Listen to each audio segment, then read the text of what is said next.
বিসমিল্লাহির রহমানির রাহিম। আসসালামু আলাইকুম ওয়া রাহমাতুল্লাহি ওয়া বারাকাতুহু। কাঁঠালের পাশাপাশি কাঁঠালের বিচিও বেশ পুষ্টিগুণ সম্পন্ন জনপ্রিয় একটি খাবার।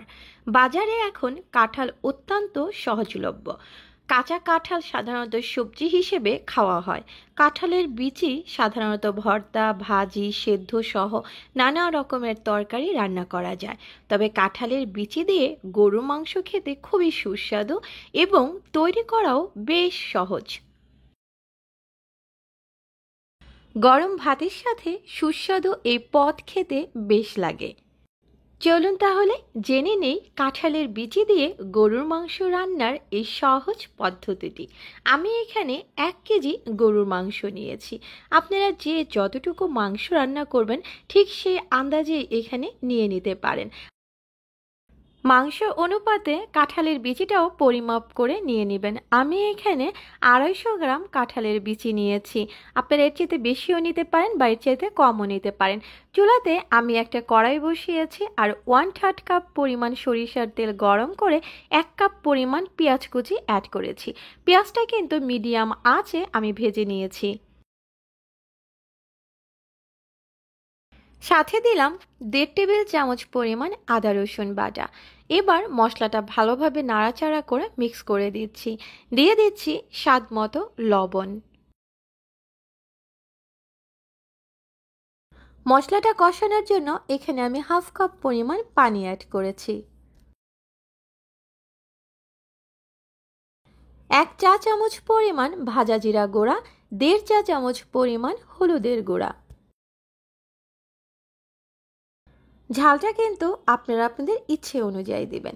আমি এখানে 2 চা চামচ পরিমাণ লাল মরিচের গুঁড়া, 1/2 চা চামচ পরিমাণ রাঁধুনি মশলা গুঁড়া, দিয়ে দিলাম 1 চা চামচ পরিমাণ ধনিয়া গুঁড়া আর দিয়ে দিচ্ছি গোটা মশলা। এখানে এলাচ, দারচিনি, লবঙ্গ, আস্ত গোলমরিচ আর তেজপাতা।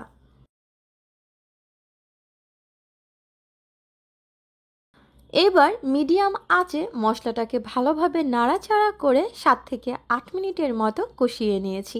তেলটা কিন্তু পুরোপুরি ছেড়ে দিয়েছে আর মশলাটা কিন্তু খুব ভালোভাবে কষানো হয়ে গেছে। তেলটা পুরোপুরি উপরে উঠে আসার পরে এখন আমি এখানে অ্যাড করে দিচ্ছি আগে থেকে ধুয়ে পরিষ্কার করে রাখা গরুর মাংসগুলো। গরুর মাংসগুলো দিয়ে ভালোভাবে নাড়াচাড়া করে মশলাটার সাথে মিক্স করে দিচ্ছি। এখন কিন্তু আমি কোনো রকম পানি অ্যাড করব না, কারণ মাংসটা কষানোর জন্য যে পরিমাণ পানি দরকার সেটা কিন্তু মাংসর গায়ে থেকেই উঠে যাবে।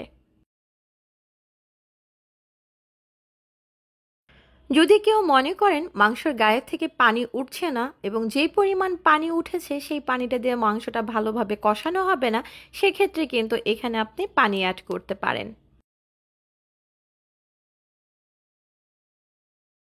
প্রায় 15 থেকে 20 মিনিট পরের অবস্থা দেখাচ্ছি। মাংসটা কিন্তু অনেকটা কষানো হয়ে গেছে।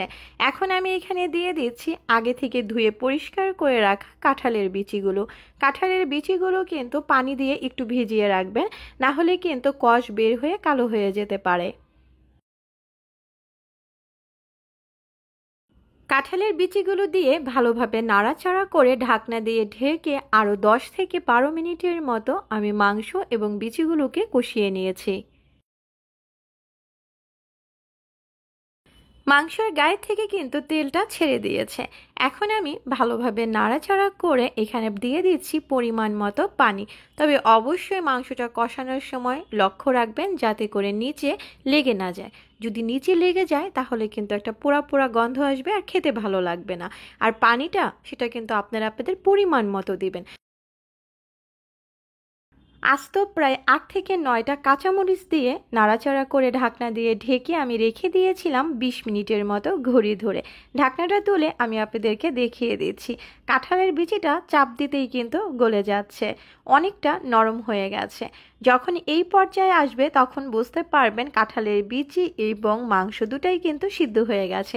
আমি কিন্তু ঢাকনাটা দিয়ে আরও 10 মিনিটের মতো রান্না করে নিয়েছি।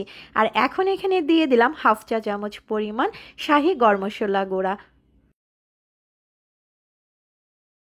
গরম মশলা গুঁড়াটা দিয়ে নাড়াচাড়া করে আমি চুলাটা বন্ধ করে দিচ্ছি। এর চাইতে কিন্তু ঝোলটা আর শুকাবো না, কারণ কাঁঠালের বিচি এবং আলু এগুলো কিন্তু খুব দ্রুত ঝোল শুষে নেয়, সেটা বুঝেই কিন্তু আপনাকে চুলাটা বন্ধ করে দিতে হবে। লবণটা ঠিক আছে কিনা সেটা দেখেই কিন্তু চুলাটা বন্ধ করবেন।